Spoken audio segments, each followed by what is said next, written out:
what Kody needed and what he wanted and what the family needed and wanted. I was probably more fixated on that man than Kody sat restless, tangled in his own words about custody battles, unable to find clarity in a storm of distrust. He admitted he didn't know what to do, that he couldn't trust Christine, unsure if she would ever treat him fairly. And then, without warning, the world caught fire. Christine hit that send button, and the internet lit up like fireworks across a midnight sky.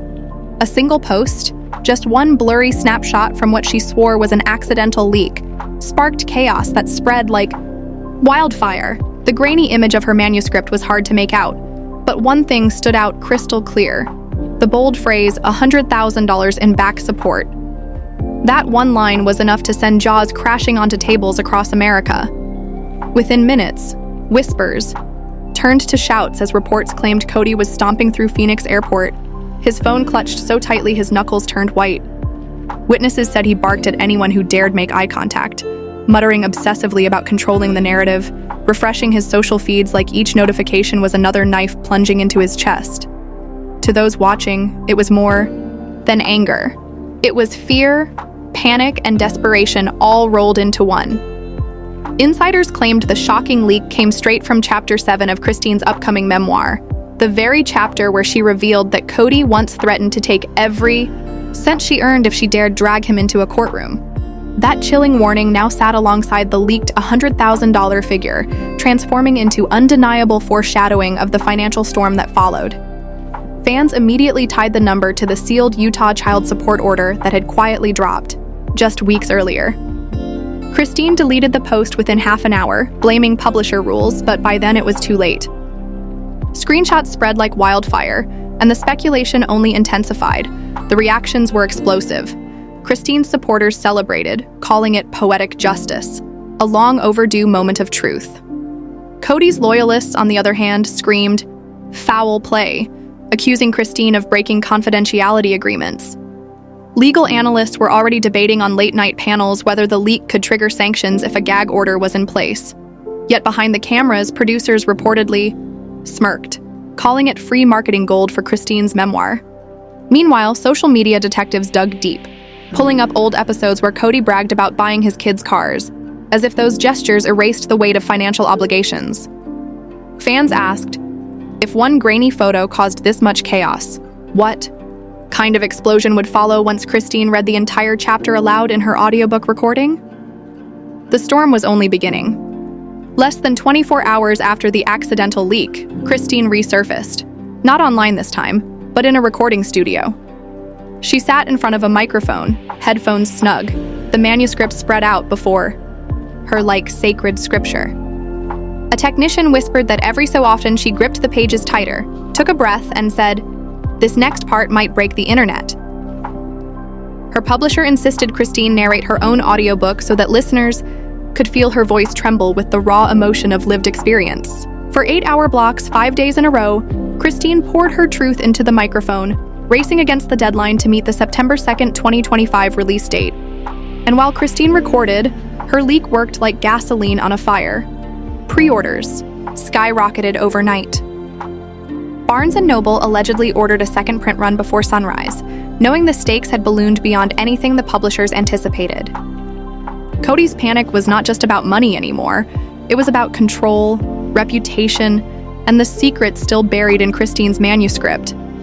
Industry insiders whispered that some of the most dangerous chapters carried legal red flag warnings, notes about potential defamation. Rumor had it that Kody's Phoenix Airport meltdown wasn't just about that $100,000, but about what else Christine might expose. Editors claimed Christine had written entire sections comparing Kody's smiling on-camera persona to his unfiltered, private rants with references to transcripts producers never dared to air. Others hinted she described moments when Kody allegedly weaponized faith itself, twisting religion to silence dissent within the family. The publishers walked a razor's edge, balancing shock value with legal safety. But they knew one truth: controversy sells. Marketing teams prepared a 12-week slow drip campaign, dropping small breadcrumbs, hints about Robyn's spending habits here, whispers of Janelle's quiet fury there, all designed to keep Kody reactive, knowing his every outburst only fueled more pre-orders. TLC was rumored to be negotiating filming rights for Christine's book tour, ready to capture live footage of fans chanting, "Pay up, Kody," while she signed copies. For fans, it was more than a book. It was a reckoning, a guided tour through the darkest hallways of polygamy, each page shining a spotlight on the secrets Christine once endured in silence. But insiders swore the most explosive chapter hadn't even leaked yet. Locked away, shared only with a tiny circle sworn to secrecy, was a taped voicemail, one Kody allegedly left the very night the child support order was finalized. Word was, his fury spilled into threats he could never take back. According to recently surfaced court documents, Christine, 52, had officially filed a lawsuit on September 16th, asking the court to establish paternity for her teenager, a move that carried another bombshell revelation. Kody, 55, was not listed on her birth certificate. And with that revelation, the storm clouds around the Browns grew darker, promising that what had been leaked was only the beginning of a saga too explosive to contain. For today. Well, Kody calls Isabel and says, "Hey, how about if we go hang out today before your party?" And I almost freaking lost it. By dawn, the shockwaves of Christine's so-called accidental leak had moved far beyond Instagram. Reddit sleuths armed with spreadsheets were now running wild, dissecting every possible financial angle of Kody's looming child support nightmare.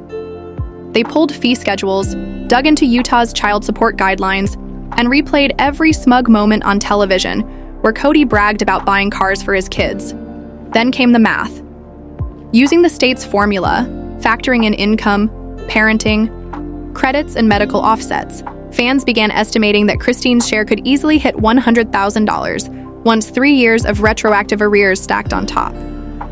One accountant even posted a color-coded chart, interest piling on month by month like barnacles weighing down a ship. The total swelled into 6 figures faster than Kody could rev an ATV. None of this was officially confirmed, of course, but the numbers were enough to ignite a frenzy. What really enraged viewers was a line from the leaked page where Christine wrote that Kody once dismissed her desperate plea for help with surgery costs by coldly replying, "Used cars cost less than spines." That line alone sent shockwaves. Fans quickly resurfaced old footage of Kody gifting his teenagers $2,000 clunkers, all while dodging Isabel's hospital bills. Kody's camp scrambled to do damage control, whispering to a friendly blogger that the court order acknowledged his in-kind contributions. But legal analysts quickly shot that defense down, pointing out that Utah only credits documented cash or verifiable insurance payments, not broken-down sedans with questionable mileage. The backlash was brutal. Hashtags like #OurColorPayUpPapa trended for 12 straight hours, memes savaging Kody's reputation flooding every corner of social media. And while the internet roasted him, witnesses said Kody was still hustling through airport terminals, desperate to charge both his phone and his pride. A fellow passenger swore they overheard him muttering about liquidating his toys in Flagstaff, even hinting that TLC wouldn't advance him cash. Was he bluffing, or had the garnishment clock already started ticking? The answer, insiders whispered, might lie in his next stop, a detour to Texas no one expected. Kody's sudden trip to Dallas was no casual layover. Flight trackers caught his late-night arrival into Love Field, where an eyewitness claimed they recognized his man bun from 2 rows back. He exited quickly. No bags, no fan photos, just a frantic phone call that ended with him snapping, "I need it wired before noon." The destination? A polished office park in Addison, known for housing boutique private equity firms that loan quick cash to desperate reality stars. Rumors spread that Kody spent 2 tense hours inside pitching a bridge loan, dangling next season's fresh drama as collateral. Time was against him. Utah's garnishment system can dip into accounts within 14 business days of a missed payment, and word was his first garnishment. Deadline was fast approaching. Meanwhile, back in Flagstaff, Robin was in her own spiral. Fans spotted her on a solo Target spree, her cart overflowing with shabby chic decor and yet another porcelain doll cradle. One leaked voicemail, allegedly from Robin to Kody, revealed her panicked whisper, "Kody, the collectors called again. They want the balance cleared or they pull the dolls." No official receipts confirmed repossessions, but fans didn't need proof. The mere idea of Robin's prized dolls heading for a pawn shop sent the internet into hysterics, further damaging their already fragile image. Then came the photo. By dawn, a grainy parking lot picture surfaced on Reddit. Kody, shoulders slumped, clutching a manila envelope. The caption read, "Loan approved or denied. Place your bets." No one knew what the envelope contained, but speculation exploded. Christine's camp, meanwhile, was preparing for the next battle. Her legal team expected Kody to file a motion to seal parts of the memoir, arguing potential defamation. If the court granted it, some of the juiciest chapters might never see the light of day, unless Christine played her trump card. And that card? The voicemail. The infamous whispered about recording Christine allegedly saved from the night the child support ruling was finalized. According to producers who claim to have heard snippets, the tape could detonate Kody's credibility forever. In the recording, Kody's voice, unmistakable and furious, seethes, "You drag me into court for $100,000, and I will make sure nobody buys your sad little book." His voice hitches, then turns venomous. "Do not test me." Publishing insiders revealed that every time Christine wrote something raw or dangerous in her manuscript, she also recorded private audio notes, half therapy, half legal evidence. One of those notes, allegedly tied to this voicemail, not only captures Kody's words, but includes Christine's handwritten margin note. "Good luck hiding your private equity loan when garnishments hit." That single line suggests Christine knows exactly where Kody's cash pipeline is and how quickly the state could seize it.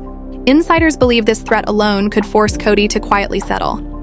After all, the last thing he wants is a courtroom digging through his off-the-books advances or financial deals linked to Robin's doll obsession. But as the lawyers circled, TLC's cameras were already preparing for the next act. Crews were told to keep their gear ready, waiting for the day legal action dropped. Producers dreamed of one scene in particular: Kody pacing his driveway in fury, court papers in hand, captured in perfect high definition for the next season's promo. The only question was whether Christine's explosive voicemail would ever make it to the public, or if Kody's attorneys would bury it in red tape before the world could hear his threats. And then quietly, without fanfare, a week later, the courthouse in Lehigh stamped the Brown file. The storm wasn't over, it was only just beginning. Utah just slapped Kody with a Track 3 custody dispute. And trust me, bestie, that bureaucratic label hits harder than any headline. Track 3 is where the ugly battles live.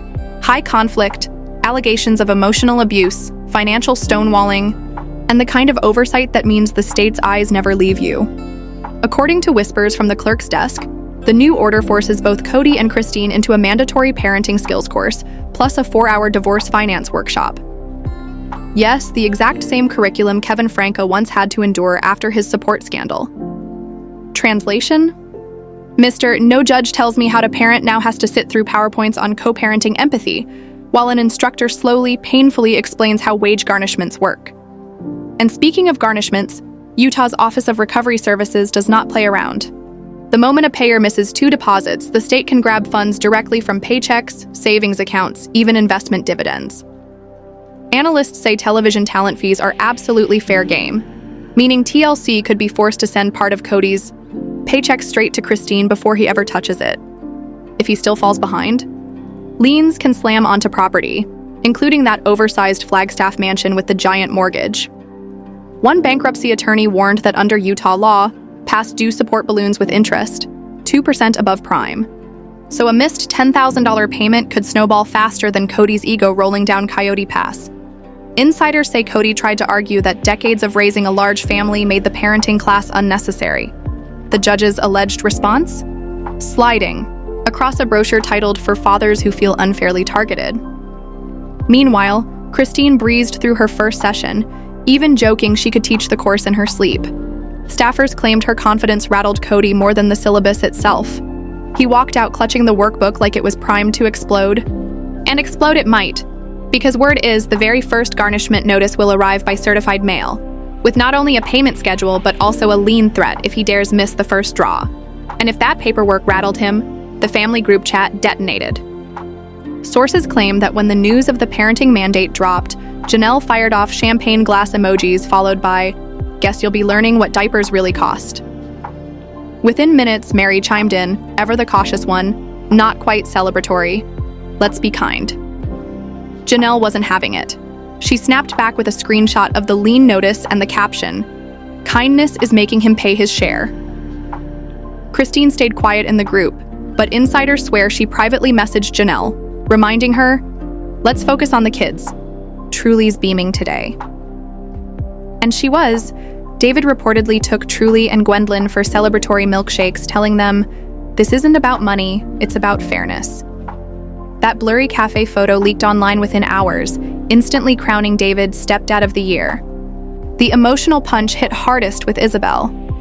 Friends close to her say she cried tears of relief, whispering, "Maybe now he'll finally care." The timing was poetic. Just as garnishment gears clicked to life, Isabel received approval for additional therapy sessions. Treatments Christine had been quietly paying for ever since Isabel's surgery saga. The older boys weren't as sentimental. One simply dropped, "Told you this day would come," before muting the chat. The generational divide couldn't be clearer. The kids who struggled for tuition are now watching their father scramble to protect luxury toys. In Flagstaff, neighbors noticed Robin's blinds shut for 2 straight days. A donation truck idled at the curb, doll boxes discreetly loaded into the back. Was she decluttering or liquidating? The symbolism stung either way. Dolls out, debts in. Later that night, a lone porch light flickered on, and Kody's silhouette appeared, pacing with a phone pressed to his ear. Word spread quickly. Christine's attorneys had just served the formal wage withholding notice. His first automatic draft lands in 14 days. At sunrise, the drama deepened. A neighbor with ring footage claimed Robin rolled into the driveway at 6 a.m., SUV parked nose first to block repo access, carrying in a battered banker's box. Sources say it was full of her credit card statements. Not just child support bills, more than $40,000 in boutique purchases, chandeliers, velvet couches, and yes, doll wardrobes bought during the exact months Kody fell behind. The optics were brutal. And then came the kicker, a Flagstaff consignment. Shop accidentally posted a porcelain toddler doll on Instagram captioned, "Celebrity collection, DM for price." Fans swore it was from Robin's prized stash before the post vanished. Witnesses claimed that same evening Kody stormed into the cul-de-sac, waving a legal envelope and snapping at Robin. He allegedly demanded, "I need a lump sum by Friday or the state freezes our account." Robin's reply? "Those are my assets." To which Kody roared, "Then liquidate your assets." If true, it marked the first visible crack in their once unshakable alliance. Insiders whispered that lenders could spike his loan interest if collateral loses value mid-deal, meaning every doll Robin sells could push Kody's bridge loan deeper underwater. Meanwhile, Christine kept her teacup full and her pen moving. Each time Robin's guilt sales made headlines, Christine underlined another incriminating line in her memoir draft: doll room budgets eclipsing grocery bills.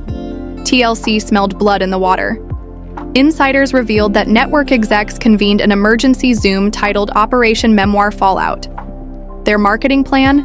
Drip feed chaos. First, Christine reading the voicemail. Next, footage of Kody's Dallas dash. Then, Robin confronting a collections notice. Each meltdown a promo goldmine. But another bombshell looms.